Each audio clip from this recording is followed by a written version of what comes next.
అందుకని ఇక్కడ గజ్వేల్ గెలిచిందా లేదా, దుబ్బాకలో ఎన్ని ఓట్లు వచ్చినాయి, నర్సాపూర్లో ఎన్ని ఓట్లు వచ్చినాయి, సంగారెడ్డిలో ఎన్ని ఓట్లు వచ్చినాయి లెక్క కాదు. లెక్క గుద్దుడు గుద్దితే దిమ్మ తిరిగిపోయి లెక్క ఉంటుంది. 17 స్థానాలలో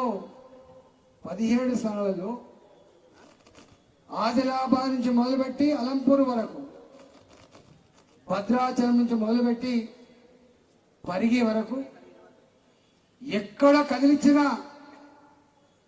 కదిలించినా ఎవరితో మాట్లాడినా ఒకటే మాట, సరే అభ్యర్థి కనుక మంచిగుండి పని చేసుకోగలిగితే, కార్యకర్తలు ఐక్యతతో ప్రజలకి ఓటు అడగగలిగితే తప్పకుండా ఓటు పడేది భారతీయ జనతా పార్టీకి మాత్రమే అంటున్నాను.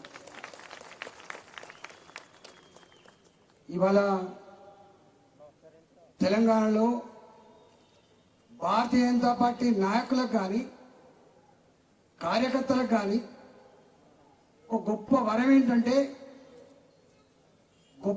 ఏంటంటే ఏ ఇంటికి పోయినా బీజేపీ బిడ్డ కూర్చో, ఛాయ్ తాగు బిడ్డ, తప్పకుండా మీకే ఓటేస్తాం బిడ్డ అంటాను.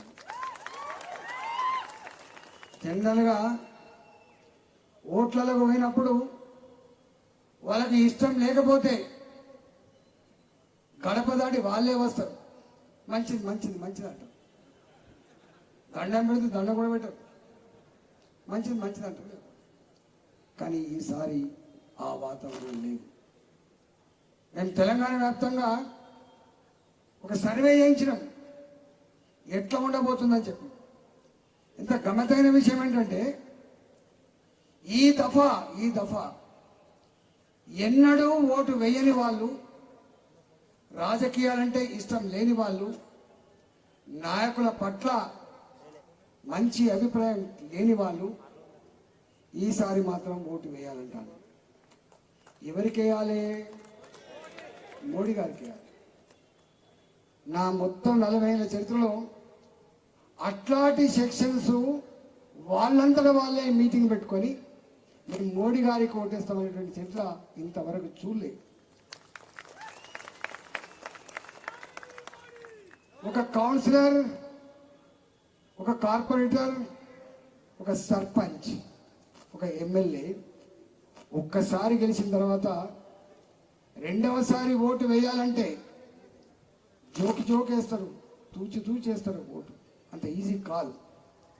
కానీ మోడీ గారు 2014లో గుజరాత్ రోల్ మోడల్ ఈ దేశానికి చేస్తా అని చెప్పి ఒక మాట ఇస్తే, సంకీర్ణ రాజకీయాలకు తావు లేకుండా, సంకీర్ణ రాజకీయాల్లో దేశం అధోగతి పాలైందని భావించి స్టబ్బన్గా ఉండాలంటే, కాంక్రీట్ గా ఆలోచన చేయాలంటే ఇవాళ సంపూర్ణమైన మెజార్టీ ఇవ్వాలని చెప్పి ఆనాడు భారతీయ జనతా పార్టీ ఎలోన్ గెలిచిన సీట్ల సంఖ్య 273.